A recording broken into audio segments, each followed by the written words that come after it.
Lou here. Like many anime-focused YouTubers, I'm a huge Genshin Impact fan. I love the characters and the carefully crafted world by Hoyoverse that they put together. That said, they released a new game around this time last year called Honkai Star Rail that seems to be just as beloved as Genshin Impact. So let's see if Honkai Star Rail is worth the hype. Honkai Star Rail is the newest game created by miHoYo, also more commonly known as today as Hoyoverse. Now, many viewed this game with some controversy out of concern that Genshin would be tossed aside in favor of Star Rail. But obviously that wasn't the case when Genshin's quality has been better than ever. I mean, have you seen Fontaine characters? However, I personally noticed a higher budget in terms of modeling and design, but we're not there yet. Also, I, along with many other people, were initially confused if this was a sequel to Honkai Impact 3rd, as all of Hoyoverse's other games are connected. An example being that Genshin Impact is actually a tiny pocket universe in a Yggdrasil-like tree in Honkai Impact. But I think this game is a sequel to Honkai Impact? I'm not sure, but several characters from Honkai Impact 3rd also appear in this game too.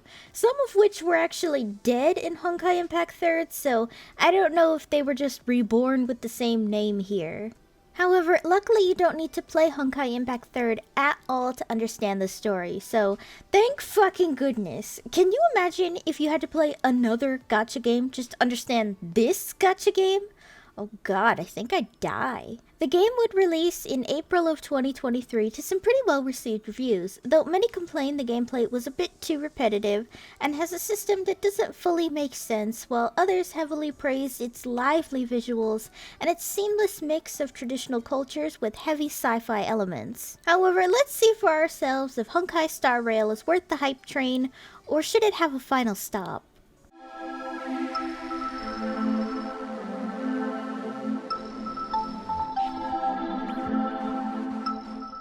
You play as the Trailblazer, a human summoned and awakened by a lady named Kafka during an infiltration of a space station whose heart was fused with something called a stellaron.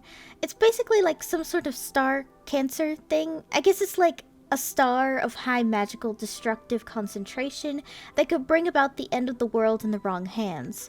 Stellaron were also dropped and yeeted by one of the gods in this world, so I guess that's double bad. The male Trailblazer is named Callus, and the second is named Stell.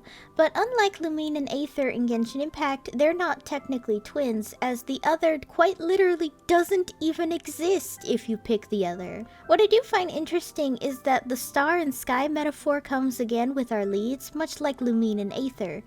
I wonder if that's going to be a thing in future Hoyoverse games. For this review though, I always prefer to play the female MC, as you've probably seen with my Genshin Impact gameplay, so here I picked Stell. She was then abandoned by Kafka and left to be found by March 7th and Dan Heng, with no memories of who she is or what's going on beyond Kafka's words about building friendships and finding their own happiness. What happened is that Kafka and another girl named Silverwolf had allowed an evil creature organization faction thingy called the Antimatter Legion to break into the space station and caused havoc to put Stell there in the first place.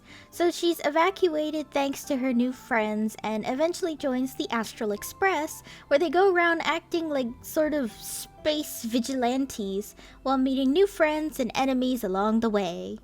While the main character can seemingly communicate with the gods of the world, otherwise known as Aeons, through a simulation system, so that's fucking weird. Aeons in general are pretty mysterious so far, as it's implied some of them are dead but remnants remain, some just straight up disappeared, and others keep a distance from contact with humanity by using the Greek god mythos method of having people speak for them and stuff.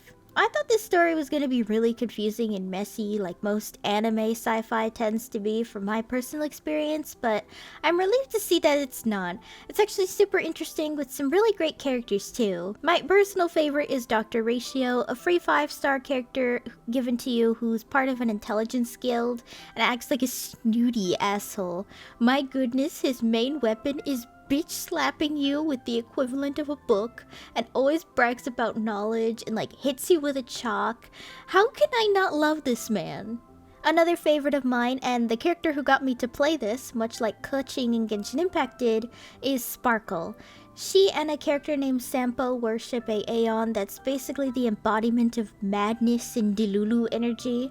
Her trailer just gave me major Madoka Magica energy, and I love her wild personality. Not to mention her design is just gorgeous. Overall, the story and characters are pretty great.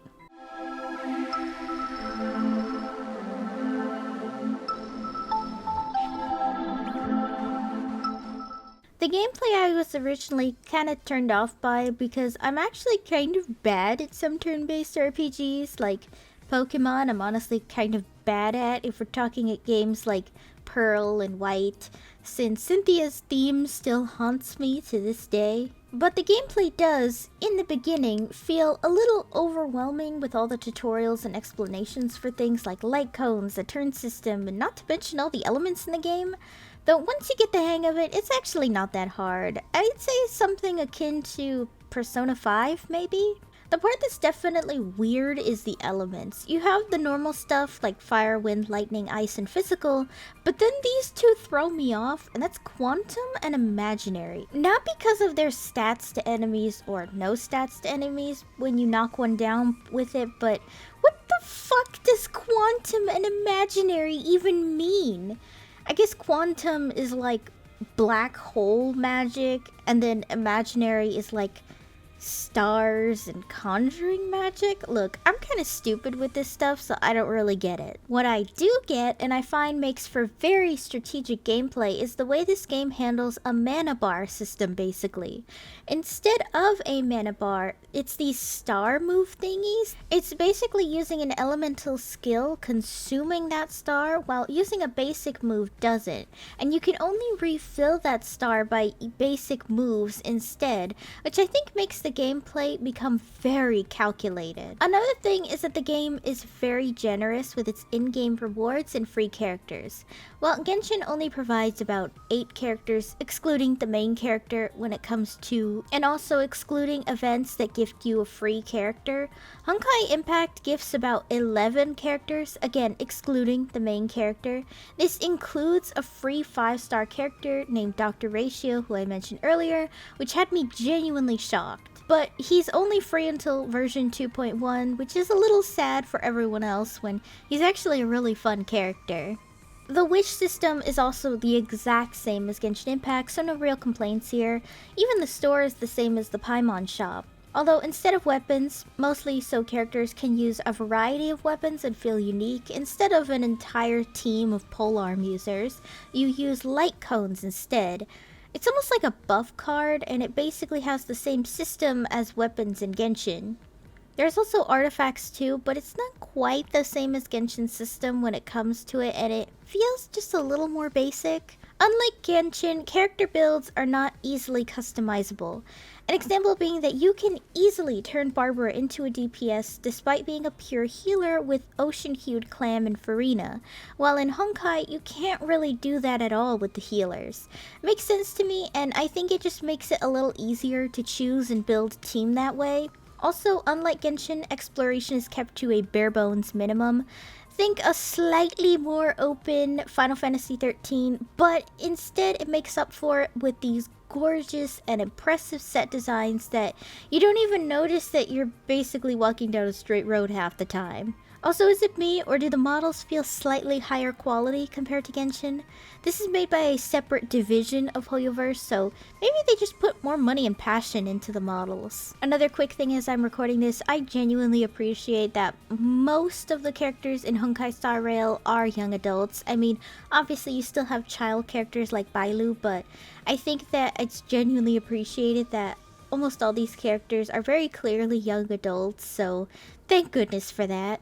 It also makes the story more mature if you ask me. But anyway, back to the gameplay. Honestly, my only negative is ultimate abilities maybe just take a tiny bit too long that I wish there was a better way to skip them or something. I know Genshin's 5-star ultimates are pretty short in terms of their animations, so I'd like to see that too for Honkai with maybe an option tick if you don't want to see the lengthy ultimate ability.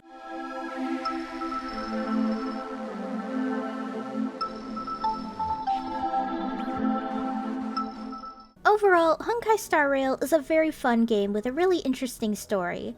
I'm normally not much of a sci-fi person, but this game was definitely my exception. The characters, world, aesthetics, and even the gameplay all have a charm to it that it looks like I'll have to split my Genshin sessions in half to enjoy both of them. I hope this game ends up being just as beloved as Genshin because I really want to see where this train is going to take us and if it's going to be just as wild as Genshin. You guys let me know down below what you think of Honkai Star Rail though. Do you love it? Do you hate it? Have you ever played Honkai Impact before? As always, let me know down below.